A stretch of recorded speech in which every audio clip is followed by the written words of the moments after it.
welcome to Solar Roundtable. My name is Jadisola Arawa, and this is brought to you by Olon. And I'm super excited. I know I say this every episode, how super excited I am, but honestly, today I'm very excited because I have not one person, but two people in the studio with me today that I'm going to be talking to. No, actually three, because we're also going to have someone else join us later in the conversation. But for now, we're starting with two gentlemen, and I'm super excited because these people are doing amazing things in the space, and I cannot wait to introduce you to them and have a conversation with them. So to my left, I'm going to start with engineer, because you have to call people by their titles. There's serious people like that. So there's engineer Daniel Adeoye, and he's the chairperson of Nigerian Energy Forum.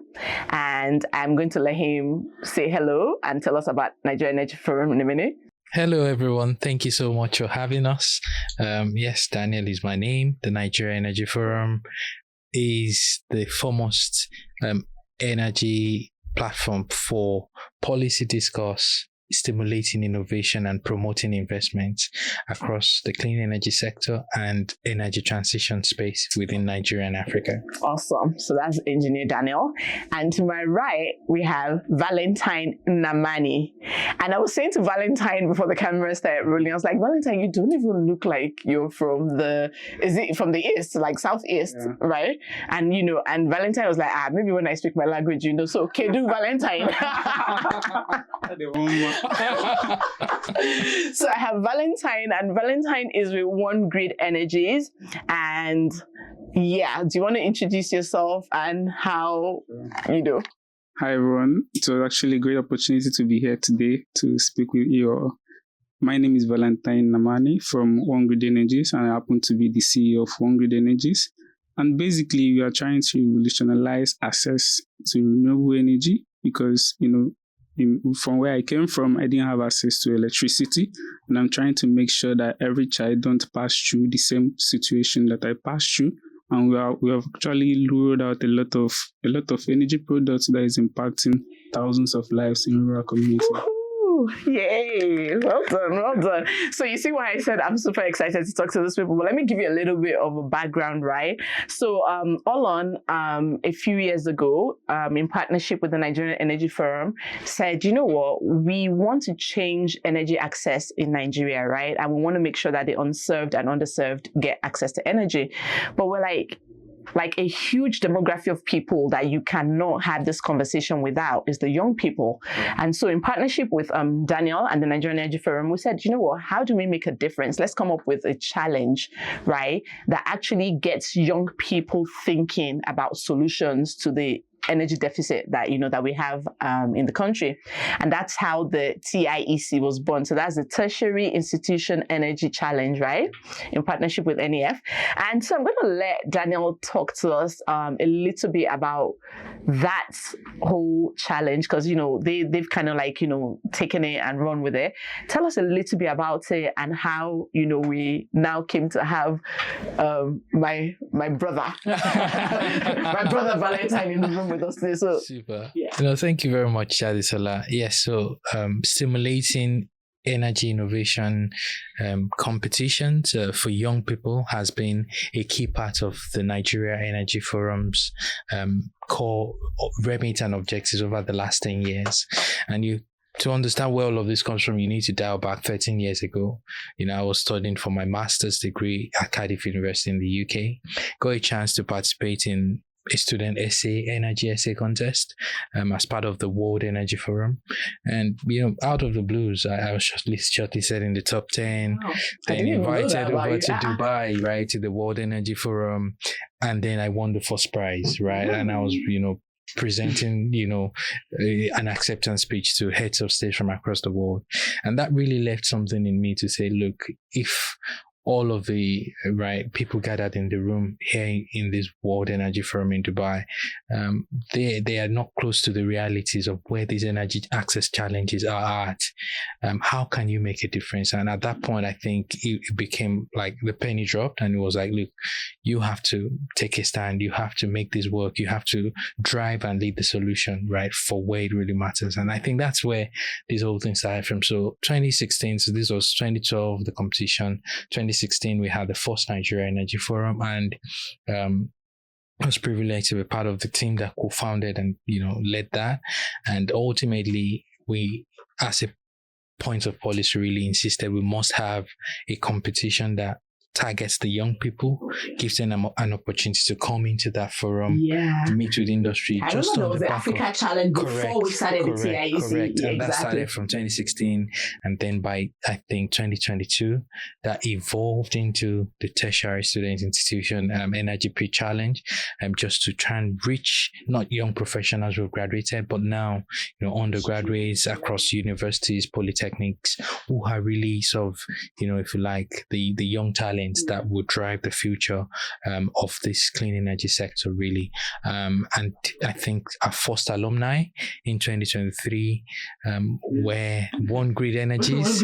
Valentine at the time won the first prize within that tertiary student pitch contest in July of 2023.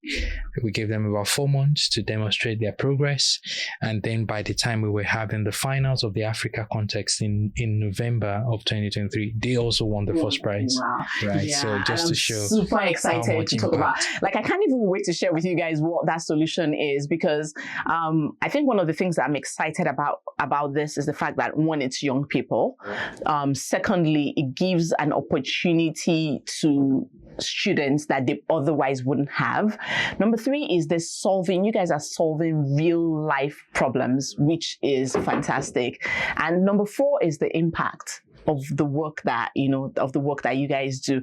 So I'm going to come back to you, Daniel, in a second, but Valentine, tell me about what your entry was for 2023, right? For the competition, and just talk us through why that was the idea you had, how you guys put in for the competition, and how it's been since then. All right. So thank you so much for this opportunity.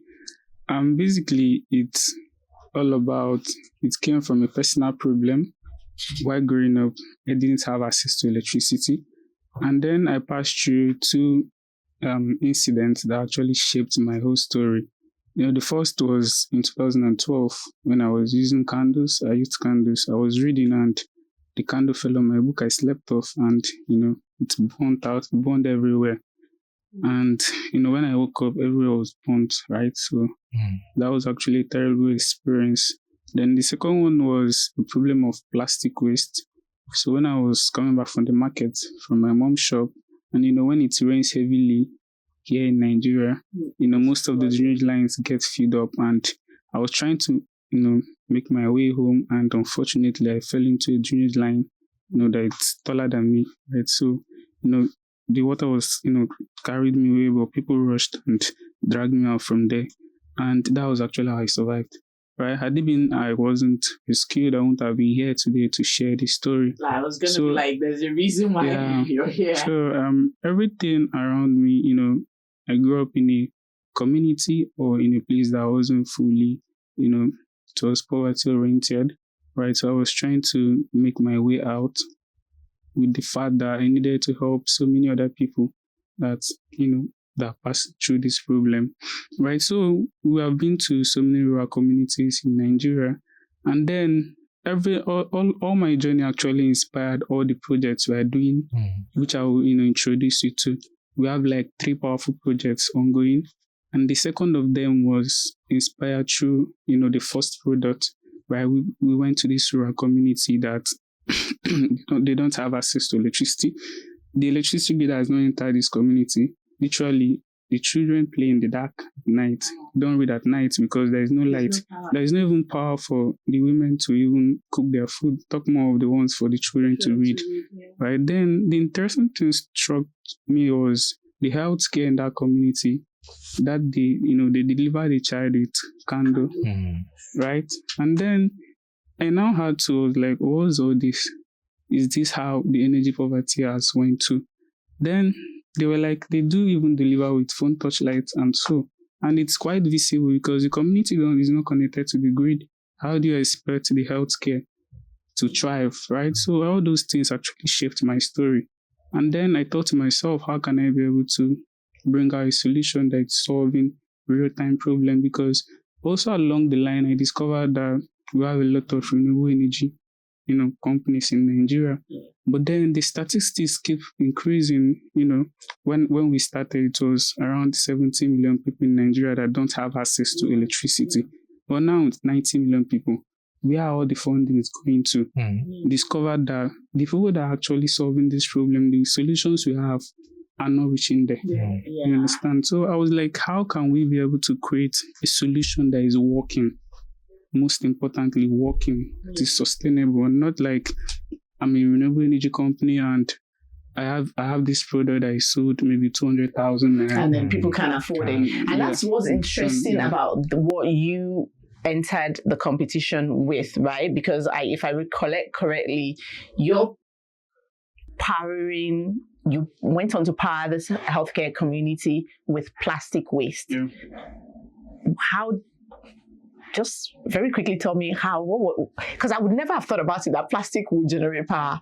So, how we're able to do it is that, so it's all, came from trying to match these two problems together, the plastics and the energy poverty. I tried to match it together. How can we be able to create something out of this that is working? By then, in those rural communities, even something as basic as affording a good touchlight is a problem. And now you have a solution, a solar home system that you are trying to sell. It's not going to sell. They have not even bought a good touchlight. You understand? So what we did was, we went there, we established solar charging stations. We made sure that those solar charging stations are managed by women, in the form of women empowerment, because we thrive so much on that, right? Then we built this lantern that we made from plastic waste. Right, and it's made it super affordable because we also used e-waste lithium-ion batteries from laptops, right? So that's also how we solve another problem. So we merged all of them together to form a lantern, and when we go there, we distribute these lanterns, and they come there to charge. They also used it in the healthcare, and then we also went ahead to start One Health. One Health went ahead to power the healthcare centers, and also do that in so many communities. It also went ahead to powering, it also went ahead into maintenance of solar systems all over Nigeria. How many communities? Because I'm just in awe of what you're doing. Because have you graduated now? Yeah. Oh, yeah, CEO now. Yeah. He's a big boy now. When did you graduate? I graduated, that should be 2 years now. 2 years now. Yeah. Really? Okay, so the same year that you guys won the competition is when you graduated. Exactly. So have you done your youth corps? Not yet. I mean, the business I was actually not giving me enough time to. So now you're looking for time to go and do it.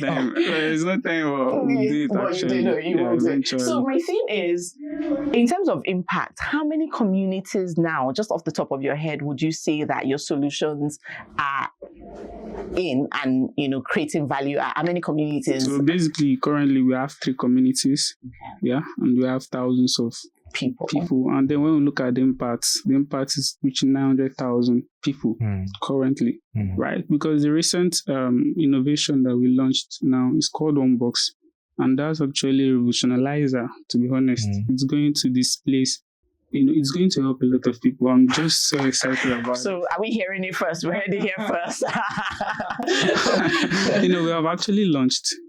Yeah, we have launched and we're looking at scaling up. Do you understand? So Onebox is actually a mesh grid system.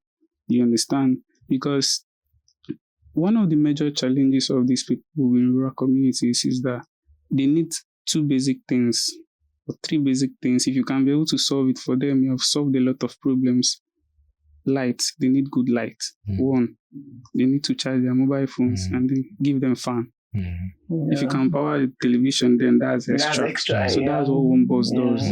It does that. So each Onebox powers 20 families. It enables 20 families to have access to good electricity. Do you know, I could talk to you forever, but I have someone that is going to join the conversation. And what's interesting to me is just off the fact that everything that you're saying, you don't even realize. You think that, okay, we've impacted 3 communities and then all those people. But what you're doing is also impacting other young people that to create solutions that, that will change lives. So we're going to take a very short break, and we're going to come back. When we come back, we would have bounced Daniel because he's of the older generation. And today I'm just chilling with the Jen. What are you people saying? Is it Z or Alpha? Which one? No, this is a CEO now, so he doesn't know what Jen it is. But when we come back, we're going to talk to someone who was the winner of this year. Correct. We just recently had the competition again this year. Correct. And so before I bounce Daniel, just tell us very quickly about who we're going to be talking to when we come back. We'll be speaking to the first prize winner of the 2025 Tertiary Institutions Energy Contest. This year, the contest, I believe, exceeded all expectations. How many entries did you get this year? We got 93 plus entries from about 400 student teams across 25 different states from 30 different institutions in Nigeria. We did ask, the student teams to then obviously submit a 1-minute video pitch for the top 10 entries, and we invited the public to vote on that. Over a 7-day period. We got almost 30,000 plus views and votes, and we thought, let's extend this by 3 more days, and within 3 days the votes doubled, right, to somewhere over 60,000 votes cumulative, and that just goes to show, the amazing impact, the amazing lots of innovation, genuinity, right, coming out of the raw talent available within our tertiary institutions across the country. And I think for us, this really demonstrates that, innovation knows no boundary, right? Innovation knows no tribe. It knows no, geographical limitations, right? And I think all on really contributing to making this difference across what will probably be an unreached, if you like, demographic within the value chain is really, really commendable. And we must say thank you to Olon for this Thank you. Olon says thank you. No, but thank you very much. And like you heard, all of this is made possible by Olon. So I'm super excited. After the break, we'll be talking to our second guest.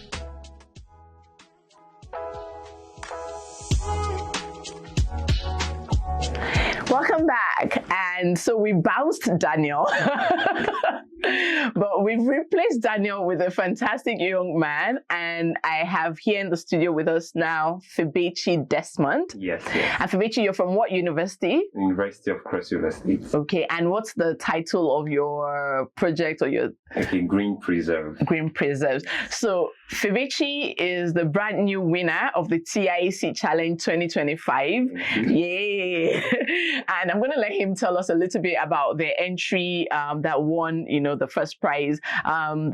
This competition just happened not too long ago, a few days ago. And so tell us about One Preserve and what you guys are trying to do with that. No, you know what? I'm going to take that back. How did you hear about this competition? What made you and your teammates decide to do it? And then tell us about One Preserve. Okay, so that's a lot of questions. All right. So, how did we get to know about the project? Sorry, the competition itself, TIEC. So I got a random notification via email. Yeah, TIEC 3.0 is out, and I think I had subscribed to their newsletter one time like that, and then I was like, oh, this is actually an opportunity to actually implement this thing that I've been thinking. So let me divert to what Green Preserve is all about. So, how did Green Preserve come about? I'm staying in a rural place, Akpabio precisely, in Cross River State, and it's a whole lot. Yeah, life is quite difficult there. You're having people moving from there to town. When I say town, that's Calabar, the capital itself. Yeah, so it's a rural place where the only source of livelihood is farming, agriculture. You're farming okra, cucumber, and all of that. So this particular thing, there's no power supply. Because of that, there's no power supply. And it's very difficult for people, farmers, women and youth, because those are the people that actually work very well. It's very difficult for them to store their product, and you always get them complaining, I really need to sell this stuff before my market spoils. Yeah, so I even have neighbors like that. They keep complaining. I even had someone that drifted from selling tomato to selling stockfish because you understand. So that kind of thing. And because of that, the power supply is bad. I was now like, what can actually be done? Okay, there's a cool room. there in Akpabio. But the cost of actually running this cool room is the problem. There's no power, there's no light, and you're buying fuel at expensive price. We're talking about 1,000 and all of that. So running the cool room was difficult for the person that was handling it, and They shut down. he had to shut down. And there's no cool room in Akpabio right now. There's no way you can do that. So I was now like, okay, since people are actually living in a hot, because most people live in mud houses, let me put it that way, clay houses here. And these houses can actually hold that temperature, that cold temperature. It's very conducive. The roofing is good. Rain doesn't fall inside and all of that. Why don't I just use something related to that and then have that cool room? Because constructing that building, it's very easy. Just get bamboo. There's bamboo everywhere. Get your palm fronds, get the clay, those things around. Exactly. So you're just going to set up the structure, and what is just needed is the cooling unit, the solar panel for power, and then the battery to run at night. So that's basically where Green preserves. Like, I'm listening to all you young people and I'm thinking, like, I don't know where you people's brains come from, because when I was your age, I just wanted to find work. And then you have Valentine now, go and do youth service now. You have refused to go as a CEO now. And then you're on your way to CEO-ship. So, oh my goodness, but I'm so inspired just listening to you guys, because one of the things that I hear, and which is really inspiring for me, is that you guys, these problems are there. And you've decided that we're going to solve these problems and we're going to use the resources around. Because if you listen to Valentine, they're using plastic to power communities. Now you're going to use, just things that you find around your, community to, create change. And I know that when we're talking before, you had said something about how Valentine had inspired. So tell me what the connection is. So months back, I think weeks before I even saw that, I had seen one grid. Yeah, I was doing, I do research for the Global Center on Climate Adaptation, and then someone was talking about the cold storage, and then I don't know, one grid came on my page, and then I started following it. I love good branding, and good branding, one grid has that. They're very good at their branding. And then I was like, okay, this is actually nice. I followed them. I went through all their pictures, their documentaries, everything perfect. And the economic model is, I'm getting it from one grid, how they make their money, their one box. I can tell you everything in your project. Exactly. So I followed one grid, got how they are actually going into communities. I'm like, okay, I can actually follow this pattern. The one box, okay, something related to mine. We're having crates. This food products will be stored in crates and stacked, and then we'll charge at a very subsidized price and all of that. And one grid is having that solar powered, and even in my reference, I have one grid there because exactly. What state is your solution? Where did you start your solution from? Anambra State, and then now this is Cross River. Yes. I'm just really excited. So one question I'm going to ask you both, because you both will have the feeling for this question, is when you were announced. Oh, meanwhile, not only did you win the first prize, right? Yeah. 2 million naira. Yeah. You also won the public vote. Yes. Yes. How did that? What was the feeling like? Because the way, Daniel said just now that we had over 400 teams from over 25 universities. Yeah. That over 93. Yeah. Yeah, exactly. So how did it make you feel when you heard your name announced as the winners? Okay, so that whole feeling was, I've never done this before. I've never had a pitch. I've never done anything. And when you called the third, the second, I was like, okay, I'm actually going to give up. I knew someone that was quite better. I felt so. Yeah. And then I was surprised. I couldn't believe it. Yeah, that few seconds, I was like, green preserve. Okay. So this is a feat you can relate. So you guys won it for the first time, right? Your first competition. So how did you feel? Yeah. Can you relate? Yeah, I can relate actually. It works like magic. It was like magic. But what I was most proud of was that, ability for someone to believe in you. You understand? It's more like gives you a super validation. And then I was super happy because my community was about to, experience something. Because from there we went to deploy our solution. It impacted a lot of lives. So I was happy that I'm getting a support that is going to impact people's lives. And that was what I was super proud of. Yeah. So I'm like, I mean, I could literally talk to you guys forever because I'm just so inspired, because I mean, there's a lot of bad rap, right, about your generation and young people. They don't want to work, they don't want to do this. But just listening to you guys, it just gives me a lot of hope for Nigeria. So just before we round up, I mean, again, I could talk to you guys forever, but just before we round up, right, I want to hear from you, Valentine, you're an OG now in this business. 2 years This is OG. OG, exactly. Even me, I just showed my Gen Z self. You're an OG now in this business. So what does the future hold for you and your team? Like, what do you guys, in 5 years, where do you want to see One Great Energies? Yeah, basically in 5 years, we are trying to see One Great Energies. We're not looking at trying to dominate or trying to take over energy startups. We're trying to see One Great Energies do the right thing that's actually reaching out lives and impacting lives. Right? Then we happen to be a social enterprise. We do social good and make profit. Right? We're trying to, at the end of 5 years' time, we're hoping to reach at least 10 million children and 10 million women in rural communities. Trust me, that's going to reduce the gap and the numbers that you have there that don't have access to electricity. I just got goosebumps because honestly, if I've never believed anybody before, I actually believe that you guys can do it, and I am so inspired by that. Yeah. And I'm super excited that Olon was able to be a part of the beginning of your journey, and I'm hoping that there are other ways that Olon as an organization and possibly others out there will be able to support you to achieve this. I really believe you, and hopefully maybe 2 years, maybe in about 5 years, and I will sit down again and we'll have this conversation again. I'll be like, how far will you 10 million? Because I'm going to ask you. And how about you, Fumechi? You just won this, so you're kind of like on your way. So what do you think the future holds for you, Green Preserve? How do you kind of just tell me what your dreams are?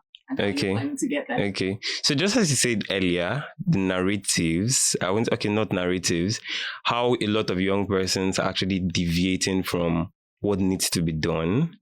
Everyone is dancing on TikTok. Everyone is wearing crazy clothes. Yeah, everyone is. So for us, I feel it's more like being like that role model that we should not give our parents this narrative that we can't do things like this. Rather, we should step up our game and be creative and innovative in whatever we are doing. Yeah, we're going to actually impact the project, but at the same time, what we want is to make other young persons think outside their box, do something for this generation, do something for everyone, and also do something for the future. So basically, it's like teaching every young person like us that we can do it, so you should also be able to do it. Yeah. Thank you. Okay, I'm literally so inspired by you guys. I feel my age today, you people. Like, I actually feel old talking to the two of you. But I think what I'm taking away from this conversation, one, is the fact that the young people out there making a difference. Yeah. You guys are two super examples of that. Number two is the fact that the kind of support that Olon has given, just starting this competition and, can make a difference. People think like, oh, you need like crazy amounts of money to make a difference, but a 2 million naira prize. What did you guys get in your time when it was for us first prize winner? I don't think it was up to 2 million. No, because I won't exactly, can make a difference, And I'm just going away from this episode super excited, super inspired, and I'm hoping that this episode speaks to one young person out there to understand that look, there are opportunities, they're available, and you just need to take the first step. Thank you, gentlemen, for talking to me today. Thank you I'm so much. Excited for what the future holds for you people. Thank I can go and tell my Gen Alpha child that I was like, see your mates. See your mates. But until we come back to you with another inspiring episode of the Solar Roundtable, my name is Jade Solar, and this was brought to you by Olon. Ciao.